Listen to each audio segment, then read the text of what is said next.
When it comes to detailing products, there are genuinely a dizzying amount out there. Let's, for example, take pH neutral shampoo. There are probably 100 different ones, all claiming that they're the slickest, that they have the best cleaning power, the most amount of foam, everything in between. But there are actually a ton of good detailing products, which I highlight here on this channel. But there's also a lot that are overrated.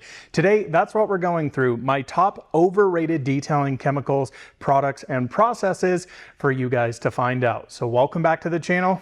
Let's jump into it.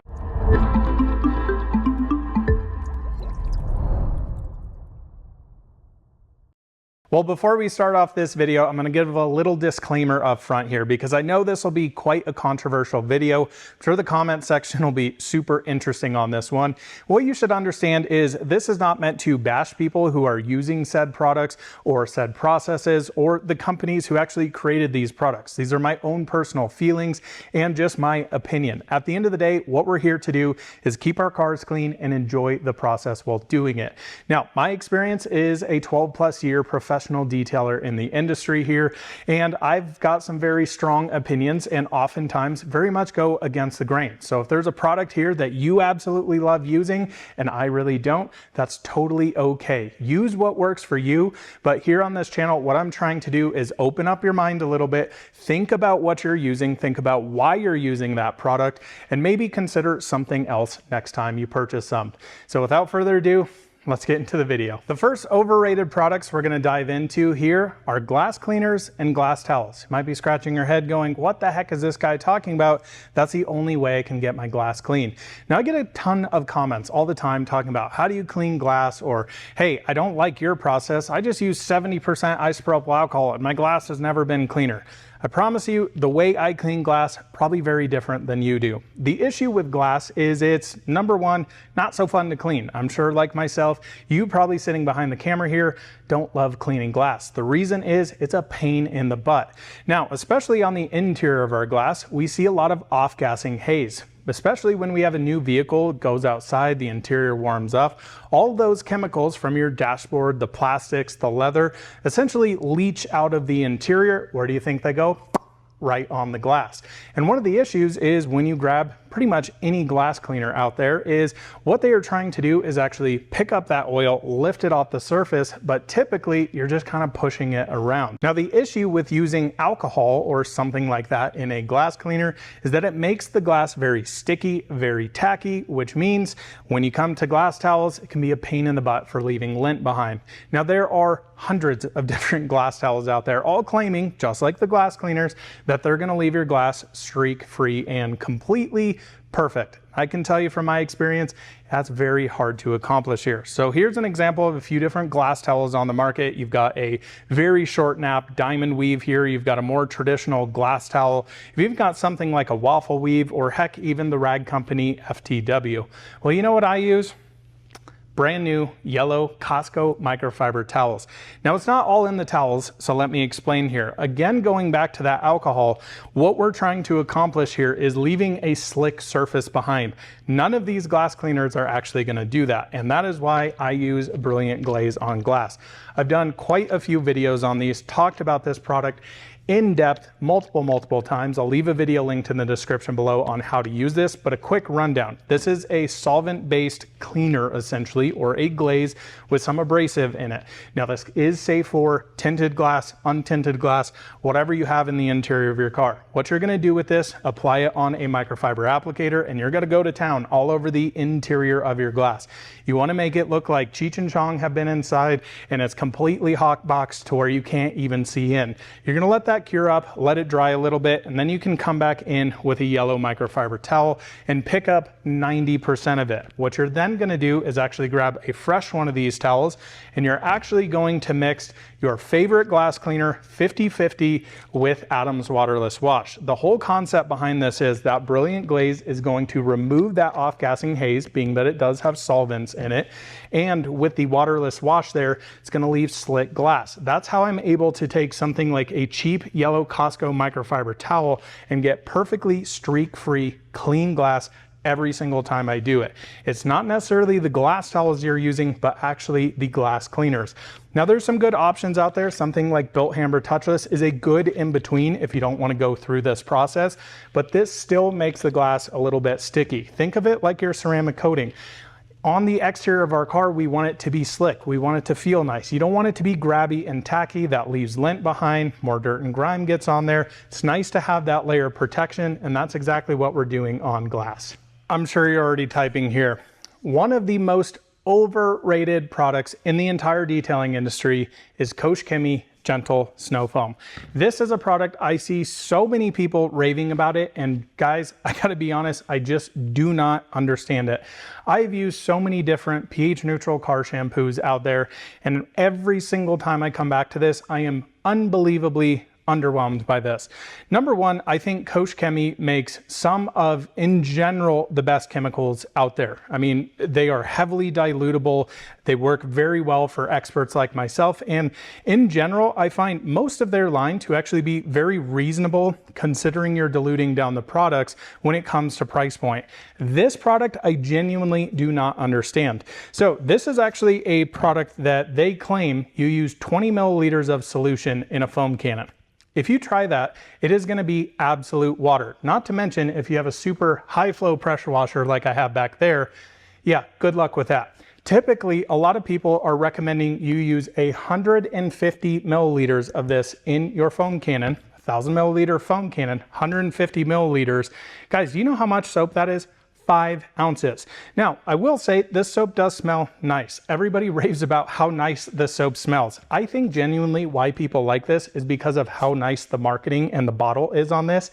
In general, from that, I really don't understand it. Using 5 ounces of soap in a foam cannon, and that's for your lower flow foam cannons. I guarantee you're gonna be using a whole hell of a lot more when it comes to an AR635.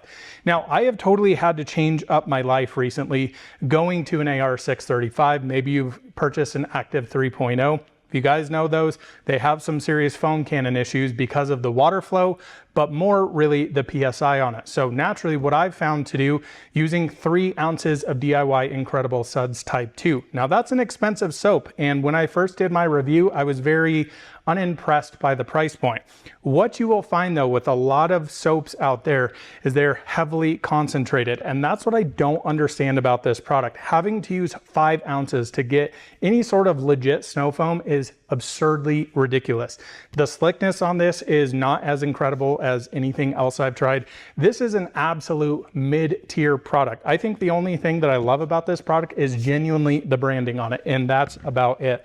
So I know for a lot of you, you absolutely love this. I would highly suggest you try some other snow foams out there, and believe me, you're gonna save some money and probably get a little bit better solution. Again, a single bottle of this, over 30 bucks. 5 liters of this, over $100, and you are using 5 ounces in a foam cannon. Absolutely insane, and in my opinion, completely overrated. The next overrated products we're talking about here are graphene ceramic coatings. Now, a couple of years ago, this was all the rage. Every single company, it almost seemed like, not all of them, but a lot of them, coming out with a graphene coating that's gonna last 10 years. This is a, graphene detail spray, this, that, and the other. What I can tell you guys about this, it's all marketing. Now, graphene in nature, essentially on paper, is kind of a super material. It is unbelievably thin. It is a single atom thick in a hexagonal lattice type pattern. And that's what you think you're getting here? Well, you're actually not. This is actually graphene oxide that they are actually putting into these ceramic coatings. A lot of people confuse graphene coatings with more traditional coatings. What I can tell you is, essentially this is a traditional ceramic coating with some graphene oxide in it. From all of the testing that people have done with these, as well as all of the information that I've researched on these, essentially they do almost nothing, at least that is actually conceivable, to improving said ceramic coating. Now, I'm not here to only pick on atoms. There's a ton of different companies out there that claim graphene is the next greatest thing. And in general, this is what I see so often when it comes to ceramic coatings.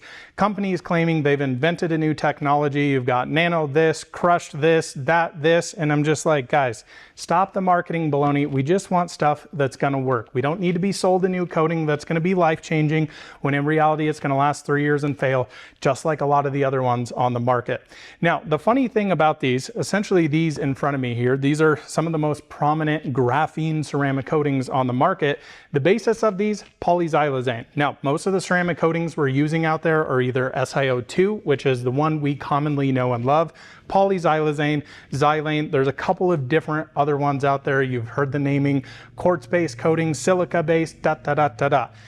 In general, these just have the additive of graphene oxide. Now, it's not to say all graphene coatings are bad. In fact, the Adams coatings here are actually pretty darn impressive coatings. In our 10 coating tests that we're doing long-term on my Kia EV6, these two are really, really impressive. But that's not down to the graphene. That's down to all the other chemistry going in here, the polyxylazane base in these, and a lot of that. It is just such a frustrating thing, I think, in the ceramic coating industry, of companies just creating new marketing topics, selling them as the next greatest thing, when in all reality, it's really not. So graphene coatings, to me, completely overrated. Are they still good coatings? Absolutely, some of them are, but it's not the graphene actually doing that. Moving on now to our next overrated product slash process, and that is Rinseless Wash. Now, I'm gonna give you all a second to calm down and not fire up your keyboards right away. Let me explain. Now, in general, I think rinseless washes are good products, if not even great products for a lot of you out there. When these products really originated, they were meant to be a rinseless wash, meaning that these were great for people who lived in water restricted areas, who couldn't actually use a pressure washer and have runoff of water down your street. Maybe you lived in a metro area, in an apartment complex, and this was better than going to a brush car wash, a touchless car wash using very harsh chemicals.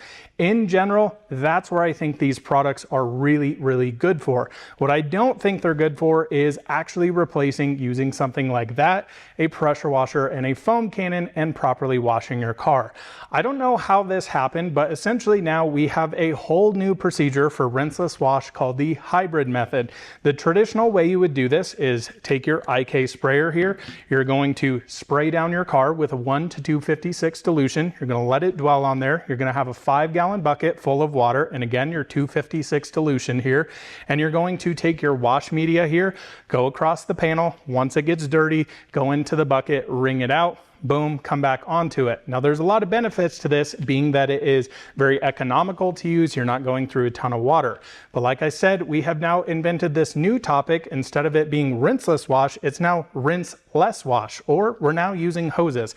And that's where I just don't understand the whole process and rationale behind this.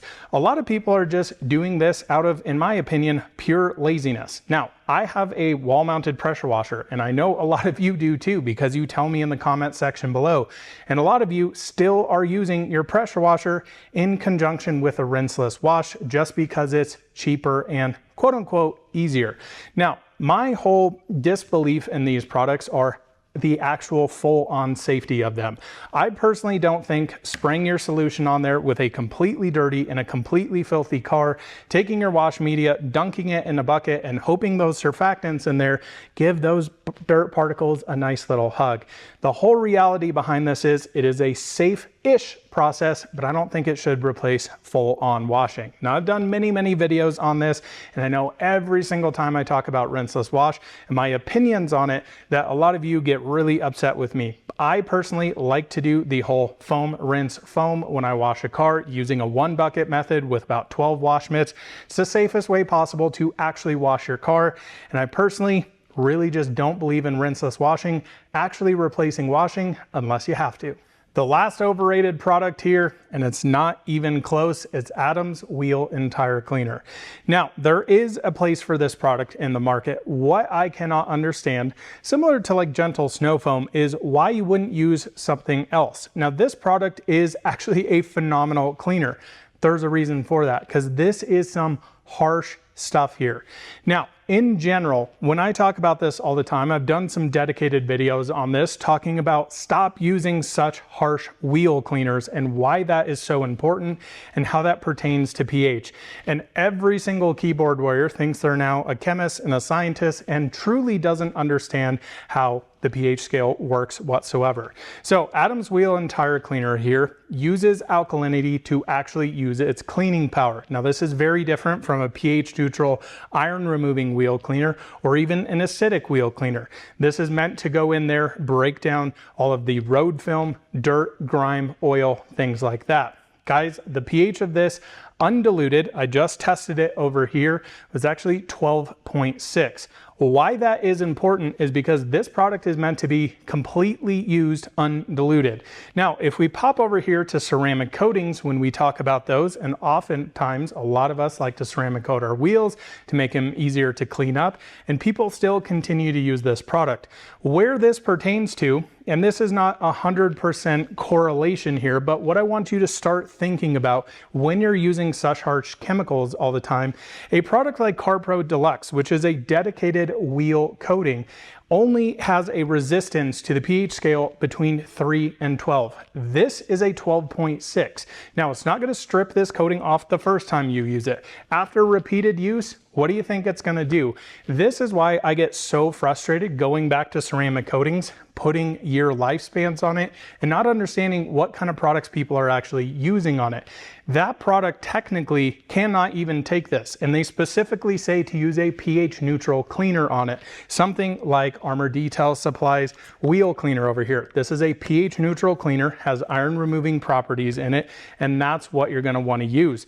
The funny thing is, I see a lot of people using this because they're scared of acid, but they don't quite understand on the pH scale, if you're alkaline or acidic too far on either side, you can still do damage. Now, the other big topic and comment that I often receive about this product, well, Colton, I dilute this product. And the funny thing is, nobody understands how the pH scale actually works. So what I have done here, and I'm going to overlay this on the screen now, we've taken our undiluted product, which showcased a 12.6 pH. I then diluted this product down 1:1. Now, you would also think that this actually dilutes this down, drops the pH by quite a bit, and you would be wrong. This comes in at a 12.3 pH, still way above 12, still very, very harsh. Well, even if you want to dilute this down more, at a 1 to 5, we are still at an 11.9 pH, still a very harsh chemical. Now, I want to put this into context for you guys to make you understand how important this pH scale is to understand. It's not as simple as just dropping a point. Oh, it's, not that big of a difference. It's actually a huge difference. Let's start off if you go from a pH of 8 to a pH of 9. A pH of 9 product is 10 times stronger than that pH 8. If you go up to 12, guys, that's 10,000 times stronger than a pH of 8 at a pH of 12. I don't think a lot of people quite understand the pH scale whatsoever, especially once you start diluting chemicals. It is not a linear progression on this. It is actually logarithmic, and things get very strong very quickly. So be mindful of the products you're actually using to your existing protection. Again, it's not to say this is a bad product. Why I think this is overrated is because people use it way too much when, in fact, 99% of the time, especially if you have clean wheels, you can get by with a pH neutral cleaner like this. Heck, if you have ceramic coated wheels, you can probably get by just using a pH neutral snow foam. It is so important to understand this and not just listen to people spewing out information that don't actually understand what's going on when it comes to chemistry and just using the harshest possible product ever, right? Let's think about this and using a wheel cleaner. If your car doesn't need a paint correction, why would you grab a compound? Why wouldn't you just grab a polishing pad? You start thinking of detailing this way, it resets your mind to actually think about the products you're using rather than the marketing towards you and just saying, hey, this is an amazing product without actually understanding what it's actually doing. And again, using this and then being pissed at a coating company for your coating only lasting 9 months, 12 months, whatever it is, I just simply don't understand. It's just complete benevolence on the part of the person actually using the product. So I really hope this was an insightful video. I really like doing style videos like this of telling you guys things of which I very much go against the grain. I have my own ways, own feelings, own beliefs on how I actually detail. And again, my entire goal with this channel is not to bash products and only highlight certain ones. It's to rethink how you guys are actually detailing. Now, at the end of the day, you are welcome to use whatever the heck you'd like. I don't really care what you use. These products are not going to be things that I use in my detailing business just because I think there's better products out there, safer techniques out there, whatever that might be. But at the end of the day, it's all about keeping our cars clean and enjoying doing so. So thanks so much for joining us here on another out of spec detailing video. Can't wait to read the comment section on this one. It'll be an interesting one. We'll see you on the next one soon. Bye-bye.